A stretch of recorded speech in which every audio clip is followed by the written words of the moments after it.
Guys, welcome back to my YouTube channel. Today I've decided that I'm going to do a video on the possible questions that you're going to expect at the embassy. These are the latest questions that I really want to come and tackle it to you so that you can be able to have a wider scope of what is expected of me, because there are so many videos that have been produced concerning the questions that you will expect at the embassy. So today I've decided that I really want to do this so that it can help one individual back there who is really trying to prepare to go for an interview. Some of you, I know you have applied for the emergency interview. Some of you, I know you've applied for your interview. It can be for your master's, it can be for your PhD, for your undergraduate. Today is a day you're going to really get a light of the latest questions that you'll expect as you'll be going at the end, going for your interview. So first things first, there are some documents that you need to have on that day that you'll be going. So these are the documents that I'm going to tell you that you really need to have as you'll be preparing. One of the documents is that you need to have your I-20. Yeah, the I-20 is a very important document. You need to have it. The school that you're coming to study in, they need to have sent it to you. The next thing is that you need to have a date at the embassy. You need to have scheduled for an appointment, and you need to know that day so that the day cannot pass. So that, but you are lucky because you'll receive an email reminding you that on this day you'll be having your interview. The next thing also you need to have your DS-160 in place.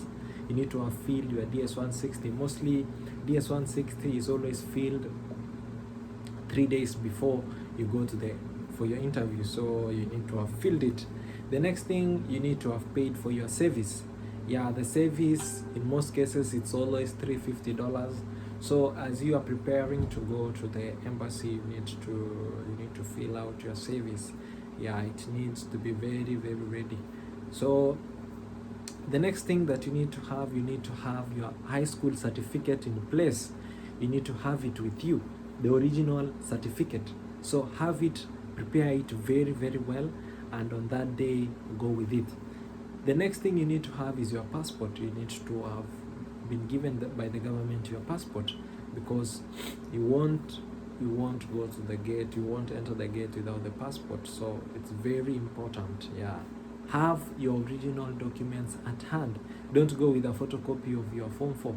Yeah, the embassy, they want original things. So have all those documents, your service receipt, and all those other documents that I've been able to tell you. So once you are set and you have all these documents and your day is there at hand with you, you can now be able to be in a position to now go to the embassy. And in most cases, at the embassy, you need to arrive there 15 minutes before the time you're supposed to enter. If your interview is at 8, you'll be entering inside the gate at around 7:45. So you need to be there. Probably you need to arrive there maybe at 7:20, at 7, so that you don't be on a rush. Because if you come past that time, you won't be able to be allowed in, because that 15 minutes always allow them for you to enter. You are able to do that frisking. They can do the checking of your documents and all that before now the real interview. At that time that you have been ready, if it was 8, by that time you'll have finished with the checks there by the security officers, and you'll be inside. So once you get in for your appointment, what will follow is now you'll be called upon now to face the consular. And the first thing that will happen as you are there before the consular is that greetings will start. Yeah, the interview always starts with greetings. So the consular can greet you. You can say, hello, how are you, Brian? Hi, Brian. Good morning, Brian. Yeah. In other cases, the consular can just keep quiet. So you need to be creative. You need to greet the consular. You need to tell the consular, hi, how are you doing? How's the job today? So by that, you'll create that humorous conversation with your consular. So after the greetings, the consular will tell you, hey, hand me over your I-20, your DS-160, and your passport. So that are the things that the consular will ask you first before even you begin the interview. So once you hand it over to her or him, it depends on who will interview you, the consular will go directly. She will ask you, or he will ask you, which school are you going? So the school need to be indicated. You need to mention the way it is indicated in the I-20. If it is Alabama State University, say I am going to Alabama State University. Period. No more arguing points. The next thing that the consular will ask you, which course are you going to do? So be specific, go to the point. I'm going to do nursing in the USA. I'm going to do information technology. I'm going to do engineering. I'm going to do exercise science and kinesiology. So be specific with the course that you've been given. After that, the consular will ask you, when did you graduate from high school? So here is where most people always find challenge in answering it, because some people can have a very big gap here. Yeah, especially for those people whom you are coming for undergraduate or for your diploma studies here in the US, you will be asked, yeah, if you have that gap here, you need to be able to explain. Because if you graduated in the year 2017, in the year 2016, in the year 2014, in the year 2018, 2019, there is that gap here, there is that period you've been just out there. So the consular will want to know what you've been doing. So for example, that person who has just graduated recently, like maybe in 2019, you can tell the consular, after my graduation in 2019, in 2020, I decided, since I had that desire to come and further my studies in America, I decided that I will start applying for schools. And one of the conditions for me was to do my English exam, the SAT exams, English and math exam. So you said in 2020, I did my SAT exams after my results were out. Later on now, earlier on this year, I decided that I really wanted to, want to apply to several schools since my SAT scores were good and I had all the documents in place. So I got an opportunity at this school. They gave me an I-20 and I had to look for my interview. So that is for somebody who is going to the embassy and has just graduated recently. Somebody else can ask, what about I graduated in 2016 and I have never gone to any college? You know, even if you've gone to the college and you don't have the certificates, you've not graduated maybe in those colleges, it is not advisable for you to say, I went. Or you can say, I did go for my college, but it will be of concern because they'll ask you, why have you left your studies halfway and you want to go to USA? So it's safe just to say, I never joined any high school. If you're done your diploma and now you're going to do your degree, just say, I graduated maybe in University of Baraton with a diploma maybe in social work. Currently I got an admission at this university in US. I'm going to do a bachelor's or a degree there. So you need to be in a good position to really explain yourself well. So basically that is what is required of you. You need to explain what you have been doing. If somebody has been doing, maybe if you finished your high school maybe in 2016, you can say, after my studies I decided to help my parents. I decided to help them with small farming activities, especially for some of us who come from rural areas. You know, after your high school, your parents will want you to at least help them here and there and be with them, maybe with your grandparents. So it's good, you just tell the consular, I decided to help my parents. I decided doing some small farming work so that at least we can get some small cash to assist my other younger siblings who are still studying. Then later on, maybe you decided to help your sponsor. Yeah, of course, before you go to the embassy, you'll have a bank statement, especially if it's not a full scholarship. So it's good to say at some point you really helped your sponsor in the business that he was doing or she was doing. So after that, you'll just say, I decided, if it's an athlete like me, You could say in 2019, I decided, let me go to the camp, let me go train, because I had a friend of mine who linked me with coach there in Kenya. So you just say you went there, trained, did your SAT. After you did your SAT, you decided that you are going now to apply for the schools. You looked in the internet for several coaches here in America. You go them, you talk to them, you told them about your times, about your academic performance. They accepted you, gave you the link to the admission, you applied, and that's how you got it. So basically, be in a position to really explain what you've been doing. Very important. That question you'll be asked. Expect it. Even if you graduated this year, expect to be asked, what have you been doing? So just be in a position to explain it. After they ask you that, they'll ask you, why did you choose that course that you're going to do? In most cases, expect that question. If it's in nursing, they will ask you. And for example, the way you can answer, I can give you an example for nursing. Nursing, you can say, I myself have been having that calling. I've been having that desire to do this course because back there in my rural area, there are very, very few experts in my field. I've been experiencing and witnessing long queues in the hospitals. Most people, others do die because of lack of or delayed treatment at the hospital. Some even decide to give birth at home, which is not that safe. Giving birth at home is not that safe. Even, these things are the things that have really made me to really do this course, so that in future, after my studies, I'll add up to the number of experts in my society. I'll be able to help my people there. There are some nursing homes at our rural community or in our country, and they lack even experts. So I'll be able to work in those areas, in the hospitals, in the nursing homes, in the schools of deaf and those people with disabilities. So when you explain that, at least it will convince the consular that for sure you really have a passion in doing nursing. For somebody coming to do a course in environmental science, be in a position to tell the consular, like, since your high school or your primary level, you've been having a concern a lot to the environment. You've been witnessing the global warming effect.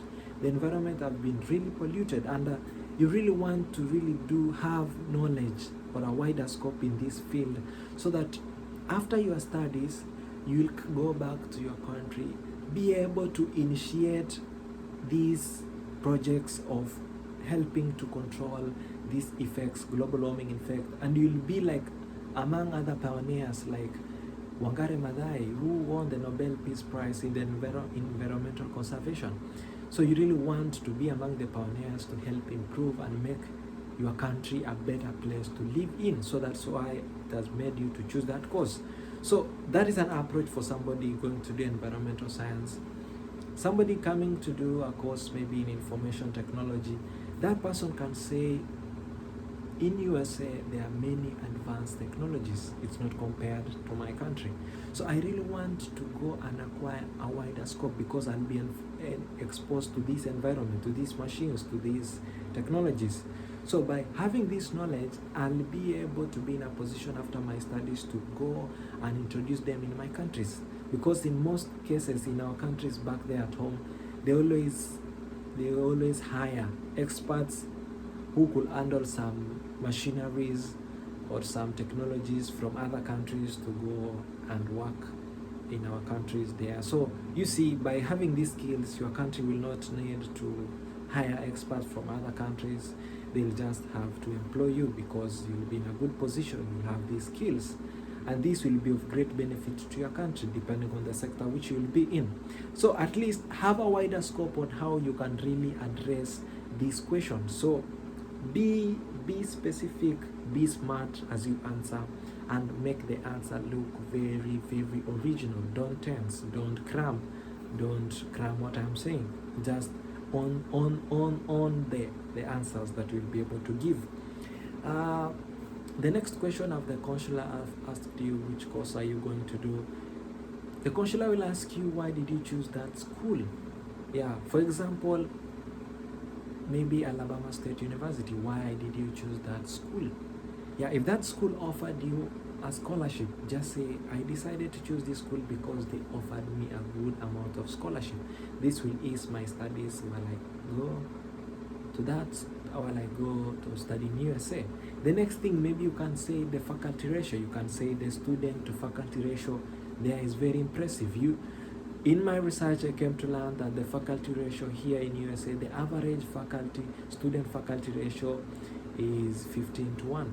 So if your school can have a student faculty ratio of maybe 7:1, or they can have a good faculty ratio maybe of, so in that case, be in a position just to say the faculty ratio, the student faculty ratio is very impressive. So this is a good sign that I'll be able to interact more with my professors, and this will make my studies more and more interesting.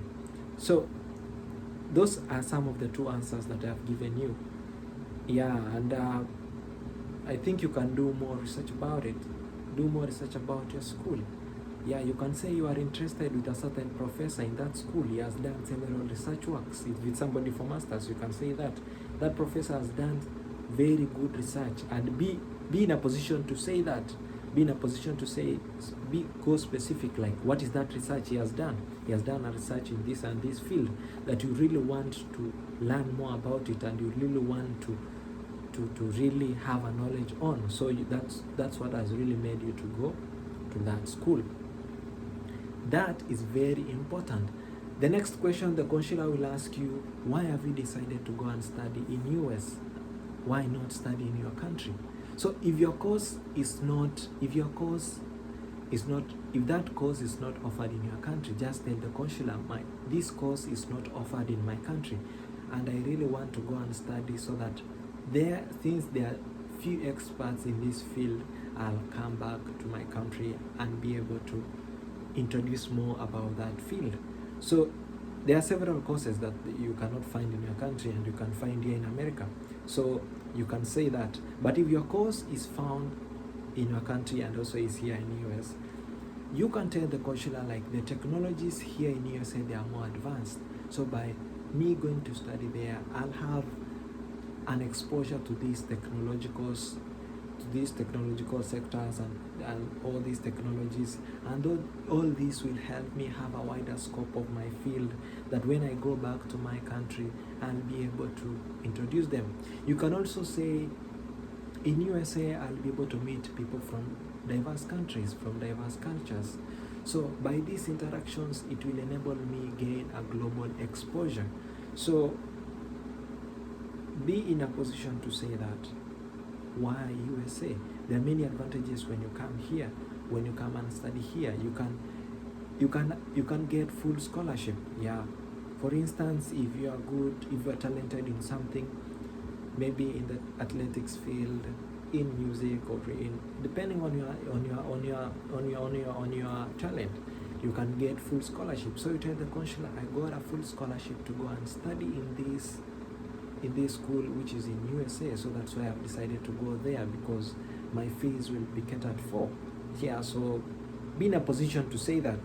So after the consular have asked you these questions, mostly those are the basic questions that the consular will ask you about the school and about the course you are going to do. The next thing you will go to the section of sponsor. The consular now will ask you, who is your sponsor? Who will fund the balance? If it's not a full scholarship, the consular will ask you that. Who will fund your balance fee? So just tell the consular, in most cases, it has to be a closer relative, especially dad, mom, aunt, uncle. Those are the best people whom the consulars believe that they can really support you. If you just say a friend, it's very, very tricky. Just saying a friend, it's very, very tricky. Because a friend is not that person you are so much closely attached to as compared to family. Family, they have to be there for you. That's what they believe in. So just say, my sponsor is my aunt. My sponsor is my dad. My sponsor is so and so. And you need to know the names of your sponsor. The consular can just ask you, what's the name of your sponsor? So if you say Samuel instead of Samson, the consular will just see that this person is not honest. And if you are not honest, automatically your visa will be rejected. So don't show the consular any signs of fear, any signs of dishonesty. Don't. Be bold enough, be confident, because this is your life you're fighting for. This is an opportunity that you've been dreaming of having. And if you get it, it will be of great benefit to you, because you will be able to come here, learn a lot, and you will gain a lot here. So that is the first step when they ask you about the sponsor. The next thing the consular might ask you is that he'll ask you, what does your sponsor do? What does your sponsor do? So here is where you need to really be very also careful. What the sponsor do depends on how your bank statement looks like. If your bank statement has been indicated salaries, just say that sponsor is employed by the government. That answer is the best, because the consular understands that if your sponsor is employed by the government, the government has got several benefits. Yeah, if you are employed by the government, of course you can get loans. So even if your sponsor finds some challenges here and there, even pension, if your sponsor retires, you can get pension. So the best thing, if the bank statement has been indicated salaries, just say that person is employed by the government. The best answer. If that bank statement only talks about cash deposit and withdrawals, just talk about a business. Yeah, my sponsor is a farmer. He has got 100 acres, maybe of maize or tea, and he also has got maybe 90 dairy cows. That shows that person is a business person. Yeah, don't fear saying this person is a farmer. In fact, it's one of the best answers that some of my friends have been able to give to the embassy, and it has really been of great benefit. You won't be asked to provide the title deed, so don't go with it. Just say he's a farmer if you want to talk about that.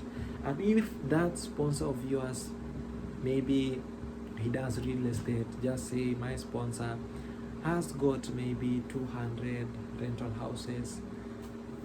Yeah, go specific. The best thing is be specific, and don't list so many things about the sponsor.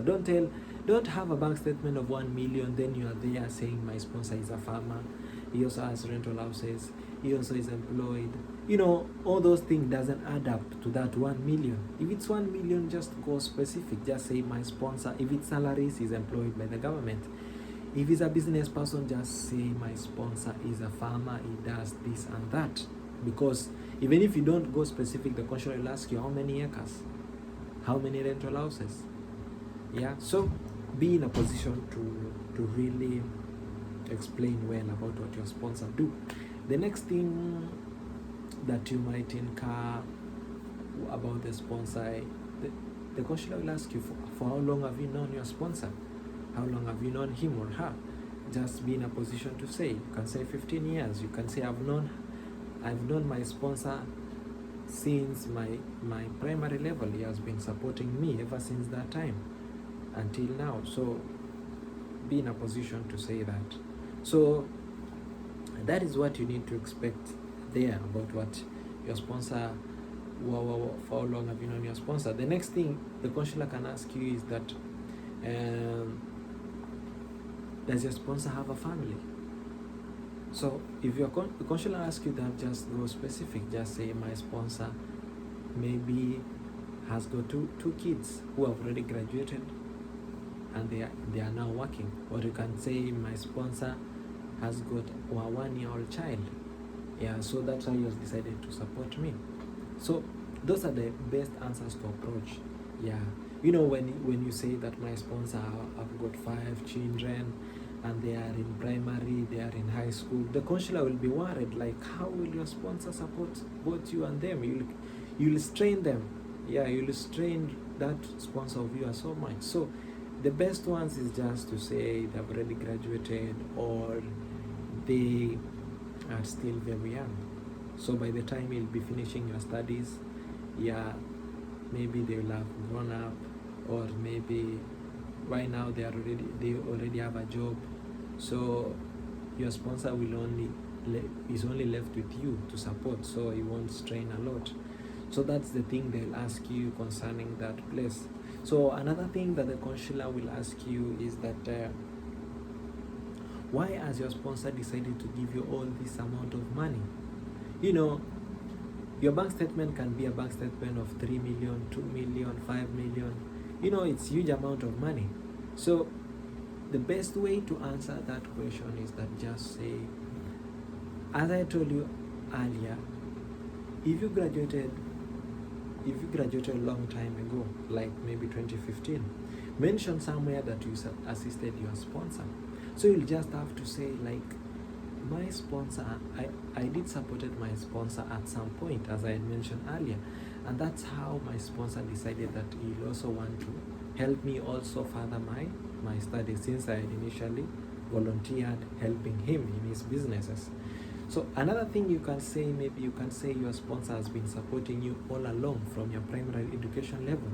So he really wants to ensure that I achieve my dreams and my career goals, because my sponsor knows my hard work, he knows how capable I am.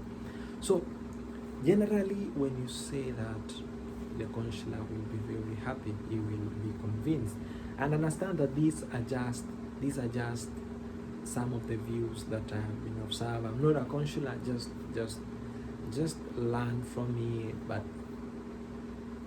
don't cram everything I tell you. So the next thing that the consular will ask you, he will ask you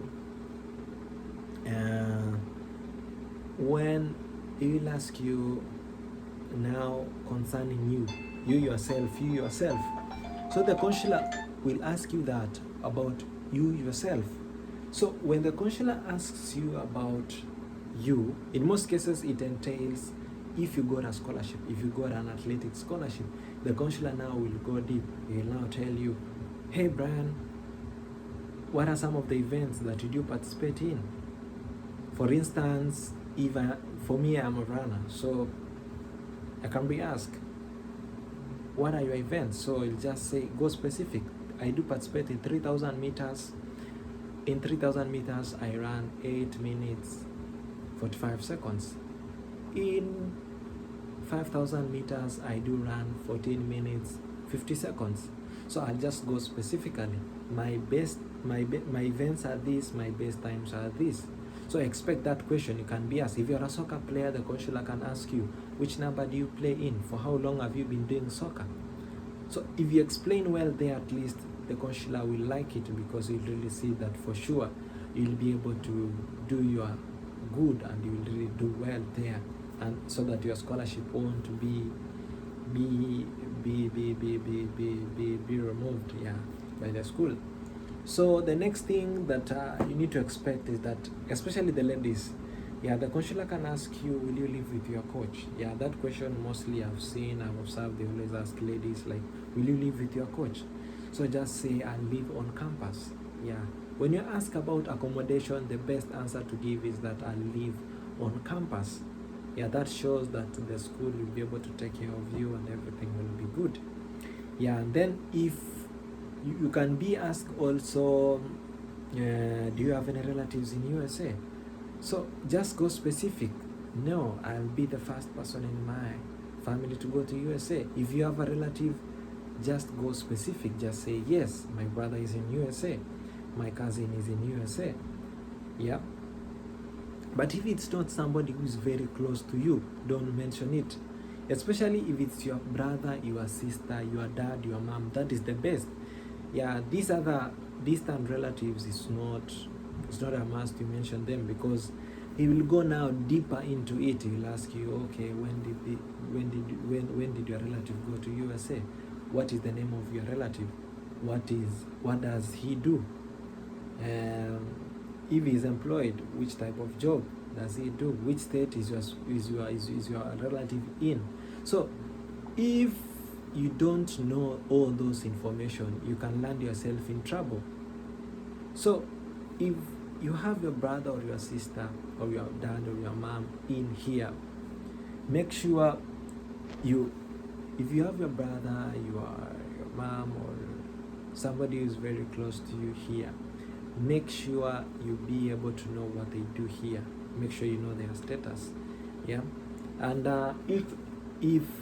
if maybe they may go deeper into it, be in a position to just tell the consular that I myself am going to America and I'm going to focus on my studies. I'm not going to focus on anything else. So be in a position to just say that. So generally, these are the questions that you can expect as you go all along, as you prepare for your interview. So today I just wanted to just tackle in brief those few common questions that you can expect as you prepare to go for your interview. Those are the basic questions that you need to expect. Nowadays, they're very careful with the bank statement. Friends, be very careful. If you get a bank statement that has already been used at the US consulate just recently, don't go with it. You know, the bank, at times they always record the name of their sponsors. So if they just click it, they'll just tell you your bank statement was just used by somebody else just yesterday or the other day, and they'll just give you a pink. They'll just deny you the visa. But if your bank statement is okay, have it and go with it with confidence. Yeah. If they ask you information about it, be in a position to explain it. Yeah. So don't just, if you get tense a bit, they'll have worries. Nowadays they check page by page. They really look at the bank statement, and if they find maybe the amount has been removed, so many amount maybe as was placed at once, be in a position to explain. Yeah.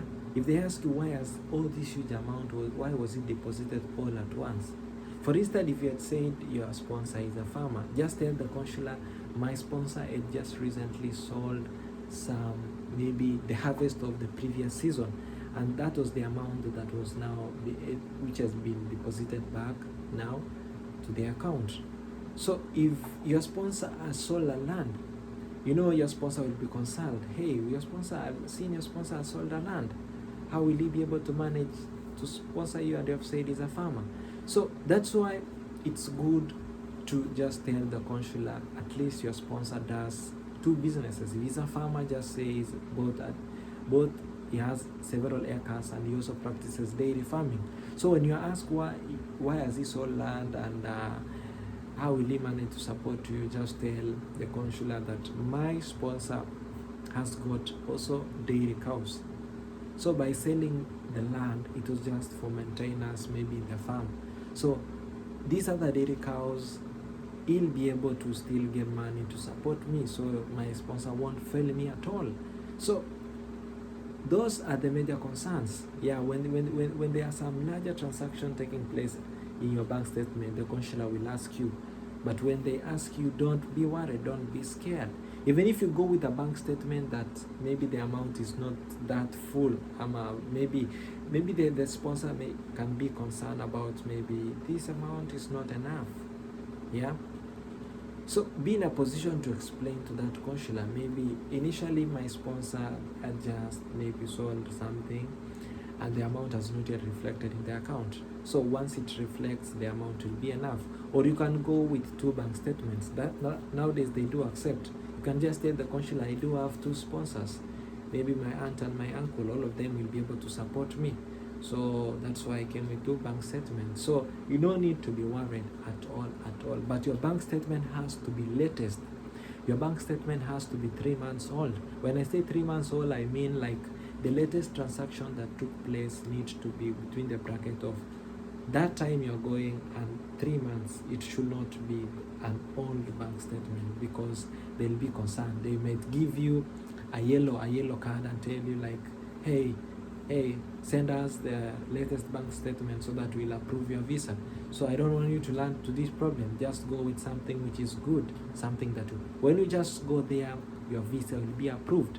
You know, friends, being denied the visa is very, very painful. Yeah, that's why I'm here, guys. I really want to talk to you guys. I want to really help you guys.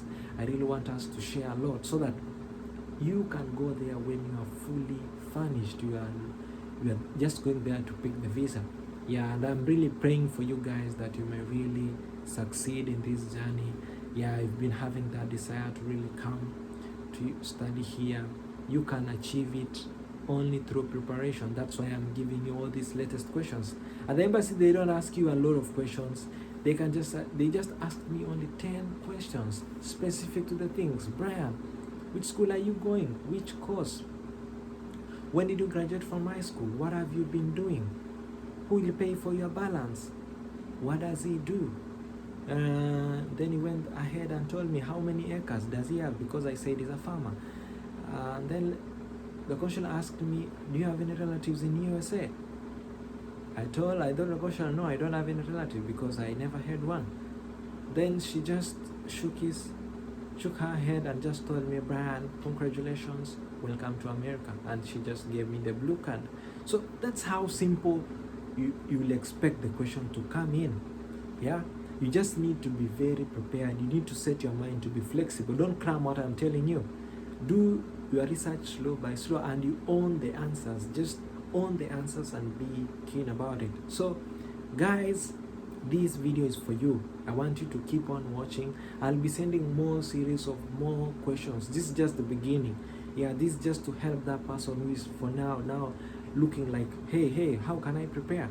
So this video is for you, and I'll send you more videos. Even tomorrow I'll do another video on the embassy questions, on the document, so that at least you can be able to get to know what is really required of me, so that at the end of it all you will succeed. So guys, watch, subscribe to my channel, send the links to your friends, let your friend subscribe to my channel, let them keep on watching.